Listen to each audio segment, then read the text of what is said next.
Assalamualaikum warahmatullahi wabarakatuh. Shalom, Om Swastiastu, Namo Buddhaya, Salam Kebajikan.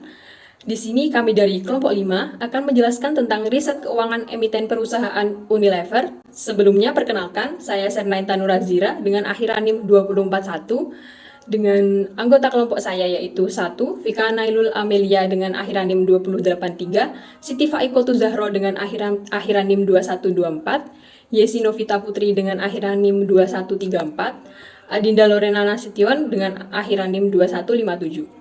Oke, poin-poin yang akan dibahas mengenai riset keuangan ini meliputi 1. Deskripsi bisnis, kedua analisis ekonomi global, ketiga tinjauan industri, keempat analisis keuangan, kelima valuasi, keenam ringkasan investasi, ketujuh risiko investasi, dan yang terakhir tata kelola perusahaan Unilever. Baik, di sini saya akan menjelaskan deskripsi bisnis dari PT Unilever Tbk. Unilever Indonesia adalah salah satu perusahaan terkemuka di Indonesia yang bergerak dalam bidang industri consumer goods dan telah memimpin industri ini selama 86 tahun.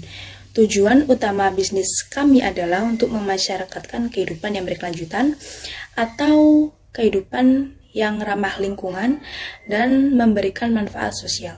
Perusahaan ini didirikan pada tahun 1933 melalui penggabungan Lever Brothers and Margarine Uni. Unilever adalah salah satu perusahaan terbesar di dunia dalam hal penjualan produk konsumen dan memiliki sejumlah merek terkenal di berbagai kategori produk seperti makanan, minuman, perawatan pribadi, dan perawatan rumah tangga. Perusahaan ini memiliki operasi di seluruh dunia dan menjalankan bisnisnya di lebih dari 190 negara. Unilever adalah salah satu perusahaan terbesar dalam industri produk, konsumen, dan portofolio mereknya mencakup berbagai produk yang digunakan oleh 2,5 miliar penduduk di seluruh dunia setiap harinya. Selanjutnya, analisis ekonomi global dan lokal. Perusahaan Unilever merupakan perusahaan multinasional besar dengan operasi yang luas di berbagai sektor industri produk konsumen. Unilever memiliki dampak yang signifikan pada ekonomi global dan lokal. Pada tahun 2022, Unilever Indonesia meraih kinerja positif dan pertumbuhan penjualan di tengah kondisi perekonomian global yang penuh tantangan. Perusahaan mencatat peningkatan penjualan bersih sebesar 4,2%, mencapai 41,2 triliun rupiah atau setara dengan 2,9 miliar dolar. Dan laba bersih sebesar 5,4 triliun rupiah atau setara dengan 379 juta dolar. Meskipun persaingan yang ketat di industri fast moving consumer goods atau FMCG dan berbagai tantangan seperti kenaikan harga komoditas dan bahan bakar, daya saing Unilever Indonesia membaik dengan total pangsa pasar yang menguat pada tahun 2022 dibandingkan tahun sebelumnya. Unilever Indonesia memperkuat merek-merek utamanya pada tahun 2022 dengan meningkatkan belanja iklan lebih dari 30% dibandingkan tahun 2021 dan meningkatkan kualitas inovasi produknya. Upaya-upaya tersebut berkontribusi pada peningkatan daya saing merek-merek perseroan pada tahun 2022. Menyongsong tahun 2023, Unilever Indonesia tetap optimis dengan prospek pertumbuhannya dengan menargetkan tingkat pertumbuhan penjualan sekitar 6%. Beragamnya portofolio Unilever dan model bisnis yang fleksibel dapat membantu untuk menyesuaikan portofolio dan cepat merespon dengan menciptakan inovasi baru untuk memenuhi kebutuhan konsumen dan pelanggan yang berubah saat ekonomi melemah. Unilever Indonesia adalah perusahaan multinasional bergerak dengan beragam bisnis seperti makanan, minuman, dan perawatan pribadi yang memiliki merek-merek terkenal seperti Pepsodent, Pond's, Lux, Dove, Sunsilk, dan masih banyak lagi. Mereka berkomitmen pada produk yang berkualitas, aman, dan terjangkau sesuai kebutuhan konsumen di Indonesia. Unilever Indonesia aktif dalam program CSR yang berfokus pada keberlanjutan ekonomi lokal serta berinvestasi dalam inovasi produk untuk mengikuti perubahan kebutuhan konsumen. Perusahaan ini juga memiliki potensi pertumbuhan di pasar konsumsi yang sedang naik dan mereka fokus pada keunggulan profitabilitas serta menggunakan pendekatan holistik dalam menghadapi tantangan dan peluang. Nah, materi selanjutnya itu analisis keuangan UNPR pada tahun 2022. Analisis rasio keuangan merupakan analisis yang digunakan untuk mengetahui hubungan unsur satu dan lainnya dengan menghubungkan angka-angka yang ada dalam suatu laporan keuangan. Analisis laporan keuangan yang dikemukakan oleh Wibowo pada tahun 2020 dipakai sebagai alat pengukur mengenai hasil atau prestasi manajemen masa lalu dan prospeknya di masa yang akan datang. Jika ingin menganalisis keuangan, kita dapat menghitung balance sheet, rasio, dan cash flow terlebih dahulu. Yang pertama, saya akan menjelaskan tentang balance sheet. Balance sheet atau neraca keuangan adalah laporan keuangan yang menunjukkan kondisi keuangan suatu perusahaan secara keseluruhan. Balance sheet sangat penting karena memberikan gambaran terkait kondisi keuangan suatu perusahaan. Laporan ini akan menunjukkan kondisi keuangan suatu perusahaan dan menjadi dasar dalam pengambilan keputusan. Nah, dapat dilihat pada tabel 1 menggambarkan balance sheet pada Unilever Indonesia. Pada tabel 1 ini memberikan gambaran tentang aset, kewajiban, modal, dan nilai buku perusahaan pada 7 tahun terakhir, tapi kita hanya fokus pada 3 tahun terakhir saja, di mana aset pada 3 tahun terakhir mengalami penurunan. Nah, hutang pada tahun 2020 mengalami kenaikan, sedangkan 2 tahun selanjutnya mengalami penurunan. Selanjutnya modal. Modal pada 3 tahun terakhir mengalami penurunan, dan yang terakhir yaitu nilai buku selama 3 tahun terakhir juga mengalami penurunan. Yang pertama yaitu rasio likuiditas. Rasio ini untuk mencari tahu kemampuan perusahaan dalam membayar utang jangka pendek atau hutang lancar, yang meliputi current ratio atau rasio lancar. Rasio ini untuk mengetahui kemampuan perusahaan membayar seluruh utang jangka pendek miliknya yang diperhitungkan bersama aktiva lancar. Menghitung rasio lancar yaitu dengan memasukkan data aset lancar dibagi kewajiban lancar dari data laporan keuangan tahunan seperti penjelasan di PowerPoint tersebut, di mana rasio lancar Unilever tahun 2022 yaitu 0,61 dengan rumus yang sama. Rasio lancar Kino sama dengan 0,872. Pada tabel 1.1 menggambarkan rasio lancar industri Unilever dan Kino pada tahun 2020 sampai 2022 beserta rata-rata dan nilai standar umum industri. Berdasarkan tabel 1.1 dapat diketahui bahwa rata-rata nilai rasio lancar pada PT Unilever Indonesia lebih kecil dari nilai standar umum industri, sehingga dapat dikategorikan cenderung kurang baik karena berada di bawah rata-rata standar industri. Jika nilai rasio lancar rendah, dapat dikatakan bahwa perusahaan kekurangan modal untuk membayar modal. Sedangkan rata-rata nilai rasio lancar pada PT Kino Indonesia lebih besar dari nilai standar umum industri, yang artinya perusahaan dikatakan cenderung baik karena berada di atas rata-rata standar industri. Semakin besar perbandingan aktiva lancar, maka semakin tinggi kemampuan perusahaan dalam menutupi kewajiban jangka pendeknya. Yang kedua yaitu rasio profitabilitas. Rasio ini untuk mengetahui besar rasio keuntungan atau laba yang berhasil perusahaan kumpulkan dalam periode tertentu, meliputi net profit margin, return on equity, return on asset, gross profit margin, operating profit margin. Yang pertama-tama net profit margin, yaitu untuk menilai kesehatan keuangan sebuah bisnis. Menghitung net profit margin dengan rumus laba bersih setelah pajak dibagi penjualan bersih perusahaan dari data laporan keuangan tahunan 2022 seperti penjelasan yang ada di PPT. Maka NPM Unilever menghasilkan 13,02 dan NPM Kino sebesar 26,17. Dilihat pada tabel 1.2 menggambarkan net profit margin industri Unilever dan Kino tahun 2020 sampai 2022 beserta rata-rata net profit margin masing-masing industri dan nilai standar umum industri. Berdasarkan tabel 1.2 dilihat bahwa rata-rata nilai net profit margin pada PT Unilever Indonesia lebih besar dari nilai standar umum industri, yang artinya perusahaan dapat dikategorikan cenderung baik karena berada di atas rata-rata standar industri, sehingga perusahaan dinilai efektif dalam menghasilkan laba bersihnya. Sedangkan nilai net profit margin pada PT Kino Indonesia lebih kecil dari nilai standar umum industri, yang artinya perusahaan dapat dikatakan cenderung kurang baik karena perusahaan dinilai tidak efektif dalam menghasilkan laba bersihnya. Next, return on equity, yaitu untuk mencari tahu kemampuan perusahaan dalam meraih laba bersih yang dihadapkan dengan ekuitas. Mengetahui ROE Unilever dengan rumus memasukkan laba bersih setelah pajak dibagi jumlah ekuitas dari data laporan keuangan tahun 2022. Seperti yang ada di dalam PPT, ROE Unilever sebesar 134,21 dan ROE Kino sebesar 61,96. Tabel 1.3 menggambarkan return on equity industri Unilever dan Kino pada tahun 2020 sampai 2022 beserta rata-rata ROE dari masing-masing industri dan standar umum industri. Berdasarkan tabel 1.3 dapat diketahui rata-rata nilai return on equity pada PT Unilever Indonesia lebih besar dari nilai standar umum industri, sehingga perusahaan dapat dikategorikan cenderung efisien dalam menghasilkan laba dari ekuitas pemegang sahamnya dibanding dengan industri secara umum. Sedangkan nilai return on equity PT Kino Indonesia lebih kecil dari nilai standar umum industri, yang artinya perusahaan dapat dikatakan cenderung kurang efisien dalam menghasilkan laba dari ekuitasnya dibandingkan dengan industri secara umum. Yang selanjutnya yaitu return on asset. ROA ini untuk menunjukkan efektivitas manajemen dalam menggunakan aktiva untuk memperoleh pendapatan.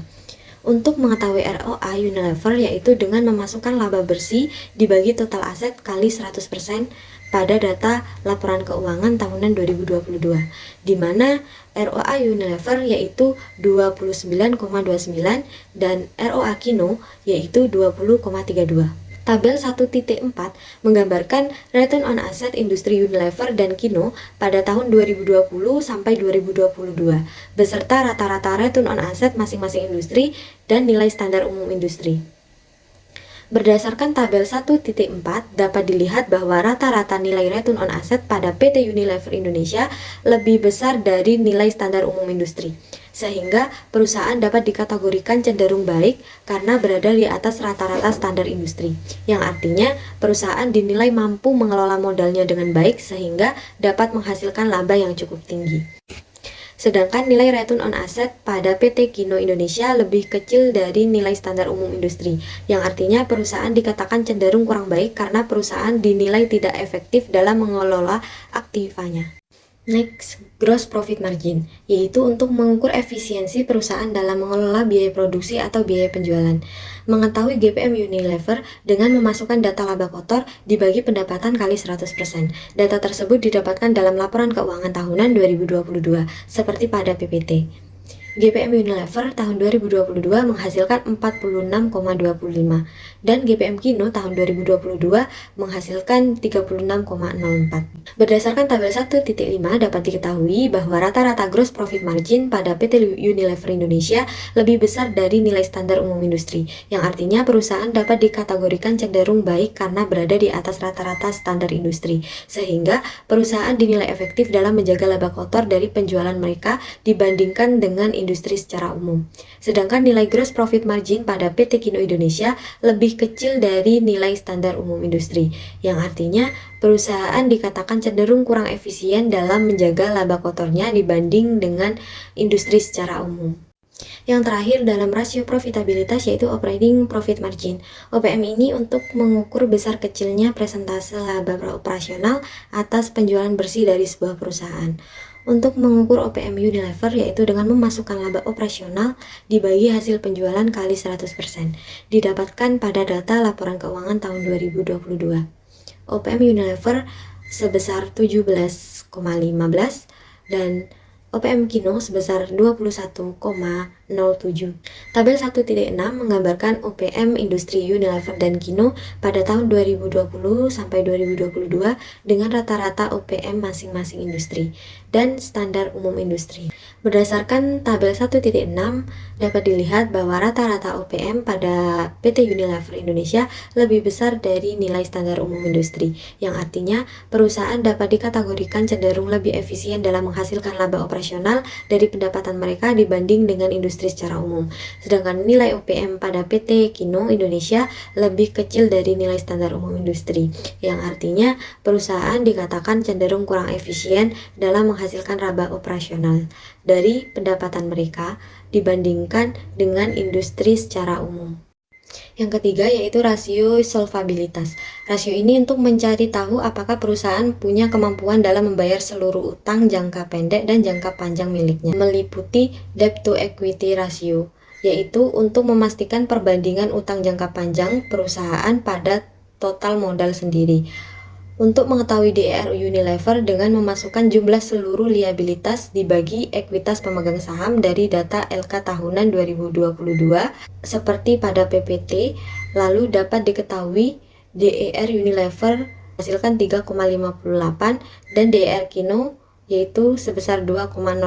Tabel 1.7 menggambarkan debt to equity ratio industri Unilever dan Kino pada tahun 2020 sampai 2022 beserta rata-rata DER, rasio masing-masing industri, dan standar umum industri. Berdasarkan tabel 1.7 dapat diketahui rata-rata debt to equity ratio pada Unilever Indonesia lebih besar dari nilai standar umum industri, yang artinya perusahaan dapat dikategorikan cenderung memiliki tingkat utang yang lebih tinggi dibandingkan dengan rata-rata industri. Sedangkan nilai debt to equity ratio pada PT Kino lebih kecil dari nilai standar umum industri, yang artinya perusahaan dikatakan cenderung memiliki tingkat utang yang lebih rendah dibandingkan dengan rata-rata industri. Selanjutnya yaitu arus kas atau cash flow. Cash flow adalah arus kas yang masuk dan keluar dari suatu perusahaan dalam periode tertentu. Nah, cash flow penting pada analisis keuangan karena memberikan gambaran tentang kesehatan keuangan suatu perusahaan. Dapat dilihat pada tabel 2 menggambarkan cash flow pada Unilever Indonesia. Nah, pada tabel 2 ini memberikan gambaran tentang aktivitas operasi, pembiayaan, investasi, perubahan kas, dan posisi kas perusahaan pada 7 tahun terakhir. Tapi kita hanya fokus pada 3 tahun terakhir saja, di mana operasi mengalami penurunan pada tahun 2020 dan 2021, tapi pada tahun 2022 mengalami kenaikan. Pembiayaan juga sama seperti operasi, yaitu pada tahun 2020 dan 2021 mengalami penurunan, dan pada tahun 2022 mengalami kenaikan. Selanjutnya investasi pada 3 tahun terakhir mengalami kenaikan. Selanjutnya itu perubahan kas pada 2 tahun awal mengalami penurunan, tetapi pada tahun ketiga mengalami kenaikan. Dan posisi kas pada tahun 2020 mengalami kenaikan, tahun 2021 turun, dan pada tahun 2022 mengalami kenaikan kembali. Selanjutnya itu valuasi. Valuasi merupakan proses mengukur nilai suatu perusahaan dengan melihat bagaimana manajemen keuangan dan performa perusahaan. Dengan valuasi dapat membantu perusahaan dalam menentukan harga jual yang fair, peroleh akses investasi, membantu proses pengambilan keputusan, melakukan investasi, dan memahami nilai jual perusahaan. Kelompok kami menggunakan 3 metode guna mengukur valuasi, yang dapat dilihat pada tabel 3 perhitungan valuasi industri UNVR dan Kino. Yang pertama, book value adalah nilai aset bersih perusahaan setelah mengurangkan semua kewajiban. Book value Unilever yaitu 1047, sedangkan book value Kino yaitu 1073. Yang kedua, price to book value merupakan perbandingan antara harga pasar saham dengan nilai buku per saham. Dan yang ketiga yaitu price to earnings adalah perbandingan antara harga pasar saham dengan EPS per saham. Berdasarkan tabel 3 tadi, dapat diketahui bahwa PT Kino memiliki price to book value yang lebih rendah, yaitu 1,3, dibandingkan dengan Unilever yaitu 36,64, yang menunjukkan bahwa saham PT Kino diperdagangkan dengan premi yang jauh lebih rendah atas nilai buku perusahaan. Selain itu, PT Kino juga memiliki price to earnings yang lebih rendah, yaitu 2,1, dibandingkan dengan Unilever yaitu 27,23, yang menunjukkan bahwa saham PT Kino memiliki nilai relatif yang lebih rendah dibandingkan laba per sahamnya. Kesimpulannya, dari perspektif valuasi berdasarkan matriks price to book value dan price to earnings, PT Kino tampaknya memiliki valuasi yang lebih rendah dan dapat dianggap lebih murah dibandingkan dengan Unilever. Selanjutnya yaitu ringkasan investasi. Ringkasan investasi perusahaan Unilever dengan kinerja perusahaan yaitu yang pertama, Unilever berhasil mempertahankan 13,02% dari pendapatan sebagai laba bersih. Yang kedua yaitu Unilever memberikan hasil investasi yang baik kepada pemegang saham. Yang ketiga, Unilever berhasil memanfaatkan asetnya dengan baik untuk menghasilkan keuntungan. Yang keempat yaitu Unilever memiliki margin keuntungan yang baik pada penjualan produknya. Yang kelima, Unilever berhasil mempertahankan dari pendapatan sebagai laba operasional. Permasalahan perusahaan ini yaitu 1. Unilever memiliki tingkat utang yang signifikan. Dalam hubungannya dengan ekuitasnya, hal ini perlu diperhatikan karena tingkat DER yang tinggi dapat meningkatkan resiko keuangan. Terus yang kedua, menunjukkan bahwa Unilever mungkin memiliki kesulitan dalam memenuhi kewajiban lancar atau hutang yang jatuh tempo dalam 1 tahun. Perusahaan mungkin perlu memperbaiki manajemen likuiditasnya. Selanjutnya yaitu ringkasan investasi perusahaan Kino. Kinerja perusahaannya yaitu yang pertama, Kino menunjukkan bahwa perusahaan mampu mengelola biaya-biaya operasionalnya dengan efisien dan menghasilkan laba yang signifikan. Yang kedua, perusahaan Kino mampu menghasilkan keuntungan yang signifikan dibandingkan dengan investasi yang diberikan oleh pemegang sahamnya. Dan yang ketiga, perusahaan Kino mampu menghasilkan laba yang signifikan relatif terhadap ukuran total aset yang dimilikinya. Yang terakhir, Kino efisien dalam penggunaan aset dan sumber daya untuk menghasilkan produk atau layanan. Permasalahan yang dihadapi oleh perusahaan Kino yaitu memiliki lebih sedikit aset lancar dibandingkan dengan kewajiban jangka pendeknya. Dengan kata lain, aset yang dapat dengan mudah diubah menjadi uang dalam 1 tahun tidak mencukupi untuk membayar semua kewajiban jangka pendek perusahaan. Perusahaan mungkin perlu memperbaiki manajemen likuiditasnya agar dapat memenuhi kewajiban jangka pendeknya. Selanjutnya yaitu risiko investasi. Membeli saham perusahaan seperti Unilever yang harganya tinggi namun memiliki kinerja yang bagus memiliki risiko dan pertimbangan tersendiri. Meskipun kinerja perusahaan yang baik adalah hal yang positif, ada beberapa risiko yang perlu diperhatikan. Yang pertama, risiko valuasi. Jika saham Unilever mahal atau overvalued berdasarkan rasio harga ke laba, ada resiko bahwa harga tersebut tidak mencerminkan nilai yang sebenarnya dari saham. Ini berarti bahwa harga saham Unilever mungkin akan turun jika pasar mulai menilai saham tersebut dengan lebih kritis. Resiko yang kedua yaitu resiko pasar. Harga saham Unilever dapat dipengaruhi oleh faktor-faktor pasar yang berada di luar kendali perusahaan, seperti fluktuasi pasar saham secara keseluruhan, peristiwa ekonomi, atau faktor-faktor geopolitik. Jika pasar mengalami penurunan, bahkan saham perusahaan yang bagus sekalipun bisa terkena dampak. Yang ketiga yaitu resiko ekspektasi. Harga saham yang tinggi dapat menciptakan ekspektasi yang sangat tinggi dari investor. Ini berarti bahwa Unilever harus terus memberikan kinerja yang sangat baik untuk memenuhi ekspektasi tersebut. Jika perusahaan gagal memenuhi ekspektasi ini, harga saham dapat turun dengan cepat. Yang terakhir yaitu resiko keuangan. Kinerja perusahaan bisa dipengaruhi oleh masalah keuangan yang mungkin tidak terlihat dari luar. Risiko ini bisa mencakup struktur utang perusahaan, likuiditas, atau masalah lainnya. Selanjutnya ada tata kelola perusahaan. Unilever Indonesia telah menetapkan kerangka tata kelola perusahaan yang komprehensif yang mengatur hubungan antara perusahaan, pemegang saham, pemangku kepentingan, rapat umum pemegang saham, dewan komisaris, dan direksi. Kerangka kerja ini mencakup sistem dan kebijakan yang mencakup berbagai aspek operasional perusahaan, memastikan tata kelola perusahaan yang baik, ditetapkan secara efektif dan konsisten di seluruh organisasi. Tata kelola perusahaan Unilever Indonesia meliputi yang pertama pedoman dan sistem pengendalian perusahaan Unilever menerapkan sistem pengendalian internal, sistem manajemen risiko, audit internal, pedoman prinsip bisnis, anggaran dasar perusahaan, pedoman mitra bisnis Unilever, pedoman pertanian berkelanjutan, kualitas sistem manajemen, dan standar proses bisnis dan prosedur operasional. Yang kedua, Unilever Indonesia berkomitmen untuk menyediakan informasi yang tepat waktu, memadai, jelas, dan akurat kepada para pemangku kepentingan, memastikan transparansi dalam operasi dan proses pengambilan keputusan. Yang ketiga, perusahaan Unilever telah membentuk komite dewan dan manajemen untuk membantu memastikan tata kelola dan perilaku perusahaan yang baik. Yang keempat, Unilever Indonesia memberi pelatihan bagi para direkturnya yang mencakup berbagai aspek bisnis perusahaan, lingkungan hidup, sosial, tata kelola perusahaan, perkembangan peraturan, dan masalah hubungan investor. Yang kelima, dewan memiliki peran dalam manajemen risiko, dan perusahaan telah menerapkan praktik manajemen risiko untuk memastikan efektivitas dan efisiensi pelaporan keuangan dan aktivitas manajemen risiko. Jadi kesimpulannya, menurut kelompok kami, Unilever memberikan hasil investasi yang baik kepada pemegang saham. Meskipun Unilever dikatakan mahal dalam valuasinya, Unilever memiliki rencana pertumbuhan yang kuat dan memiliki sejarah kinerja yang baik. Investor mungkin bersedia membayar premi atas valuasi karena seringkali saham perusahaan dengan valuasi tinggi dapat terus meningkat jika investor tersebut yakin dengan masa depan perusahaan. Tetapi, kelemahan perusahaan Unilever ini memiliki tingkat utang yang cukup besar. Maka dari itu, kembali pada sudut pandang dan tujuan investasi masing-masing investor.